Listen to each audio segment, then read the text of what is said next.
I'm Steve Martin and welcome to the River Nene, or Nen, depending on how you pronounce it. And today we're on a feature with 4-time world champion Bob Nudd. He's targeting roach and skimmers using hemp, tears and casters. Should we go and find out how he's getting on?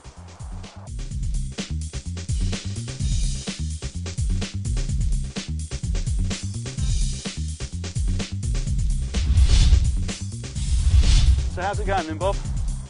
It's okay, Steve. It's normal hemp fishing, you know, where it takes a little bit of time to get the fish going. You have to just wean them onto the hemp.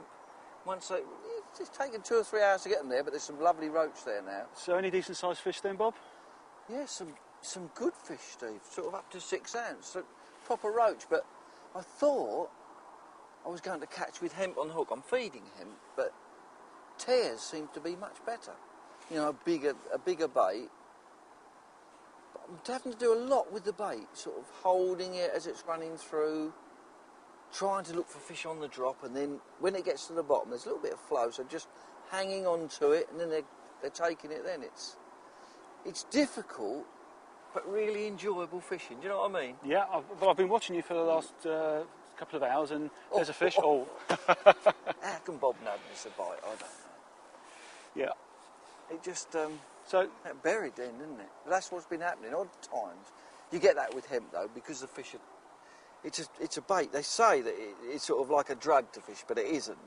But it's a bait that once fish get on it, you know, they'll eat that exclusively, that and tears. They just love it. Is it a difficult bait to get to grips with? You have to be careful how much you feed. You know, I'm just feeding a few grains at a time. If you start to pile in too much, and the fish are whizzing around everywhere, and you're missing bites, so you have to get your feed rate correct.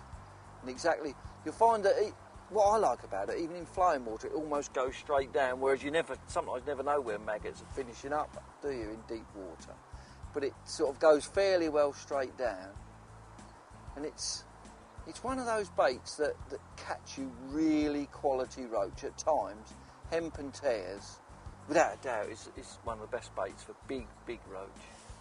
I noticed that you've got some very black-looking tears.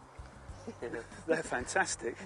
Yeah. Did you cook these yourself? I did, yeah. I did those this morning before I came out. I always take a pride in how I prepare the bait, and they look, see how black they are. The secret for that is just a little tablet of bicarbonate of soda just in the water when you boil it. Just turns it, just the same with hemp as well, turns it jet black. Yeah, because I noticed that a lot of the tears that you can buy in the market are more of a dark brown, a reddy brown colour. Well, that's their natural colour because they're sort of like a pea, aren't they? So, but I think it's more attractive to the roach when it's like that. Do you think because it looks a lot more like the hemp? Yes, more dark. Because the bigger grains of hemp are dark, almost black, aren't they? I'm getting little bites. I'm not fishing properly as we're chatting away, sort of I'm looking, but I'm getting little digs, and it really is interesting fishing. I'm also looking at your feed, Bob. I mean, is that liquidised? Yeah, that's what I've done is I've liquidised some hemp, but only it's very coarse. There's big lumps in there.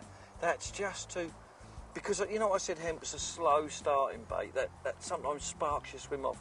A couple of big cupfuls of that in your swim just sparks it. It drifts downstream and just gets the fish going a little bit quicker than and it gets them dead in line with where you're fishing. You know, when you loose feed hemp, it sprays around a little bit, don't you? But when you cup something in, it's dead on where you want it to be. So the fish end up there. Just get something else to get them going without feeding them too much. Yeah, and I also noticed you've got some casters as well. Yeah, and that's usually, I started with those. When you know, I said it was a slow bait. Well, if you put a caster on the hook, but loose feed hemp, you can quite often catch 1 or 2 odd good fish early on. If there's small fish about taking the bait, then they'll take that. They won't take the hemp. So then that's what happened today. Actually, I had to get off. I was catching on that, and then I had to switch because the bleak were taking the caster. So then I had to switch to the hemp. So with the casters then, Bob, they're a good bait to start with, just to give you an idea that there's fish in the swim? Yes, yeah. You will get a bite from them before you'll get a bite on hemp. So it's always well worth trying it. The only thing is, if I was to feed those casters, I think I'd get bitted out with small fish. Such as? Bleak, normally bleak or small dace, but little bitty fish, you'd probably get bitted out with those. And I think it's just better to loose feed hemp, put a caster on the hook, you'll get a few bites, and then by then, this is what happened today, get a few bites and a few fish on, and I had a nice skimmer actually on caster, and then you can switch over to hemp. So would you say hemp is not an immediate bait then? Not normally. It can be. Oh yeah, sometimes you can put it in, but normally it's a sort of a couple of hours of feeding carefully, just loose feeding a few grains at a time, just to get the fish interested in it and as I say, weaned onto it really. I'm going to ask you to stop fishing if you don't mind, Bob, because I'd like you to show me how to hook the tears and how to hook hemp, please. No problem. No problem. Tears is the easy one. Tears is, especially if you prepare them. Oh, I had a bite, you know, while we were chatting, my tear has gone. So these tears, I like to prepare them so they're fairly tough. And all you do, I'm picking out a fairly small one today, but it's got quite a tough skin on it. All you do is just nick it through the skin, through the tough, it's quite a tough skin, just nick it very lightly, like that, to leave all the hook. You see how all the hook's exposed? Yeah. Just leave it so there's plenty of hook to get into the fish.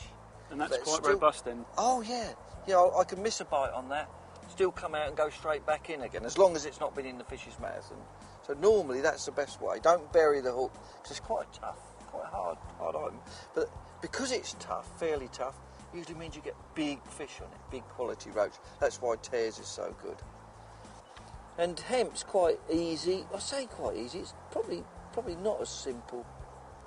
With hemp, all you do is you push your hook into the bend. See the split? If you get hemp that's just splitting, let me just hold it for you. You want your hemp to just be splitting. Then all you do is push your hook into the bend.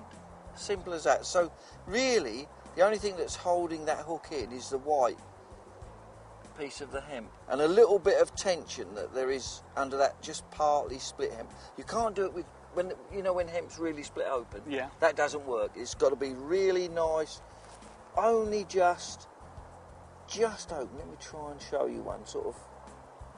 If you look at that would be the sort of, it's only a small grain, but that would be the grain of hemp that you would. I can see, yes.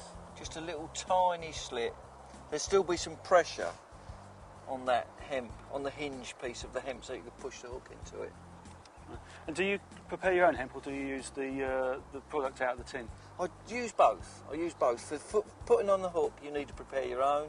For feeding, a bit lazy. I use tin stuff. But the tin stuff's good.